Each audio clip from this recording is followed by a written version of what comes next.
විසින් කරන පාපයන්ගෙනුයි තමන් කිලිටිවන්නේ. තමන් විසින් පව් නොකිරීමෙන්මයි තමන් පිරිසිදු වන්නේ. පිරිසිදුවීමත් අපිරිසිදුවීමත් කියන්නේ පෞද්ගලික දෙයක්. කෙනෙකුට තවත් කෙනෙක් පිරිසිදු කරන්න බෑ. සියලු සංස්කාරයන් සංකතයි. හට ගැනීම, නැතිවීම, වෙනස් වෙමින් පැවතීම යන ලක්ෂණ තුනකින් යුක්තයි. ඒ නිසා සංස්කාරයන් ගැන කලකිරෙන්නමයි වටින්නේ. චතුරාර්ය සත්‍ය අවබෝධ නොකළ නිසා ඉපදෙමින් මැරෙමින් සංසාරයේ යන මේ සියලු සත්වයෝ දුකින් දුකටම පත්වෙනවා.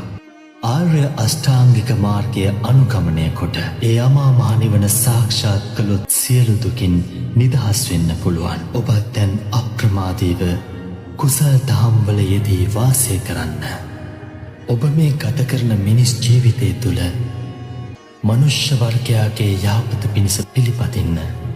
ඒ ඔබගේ මුළු මහත් සමාජයේ යහපත පිණිසත් සැපය පිණිසත් හේතු වේවි.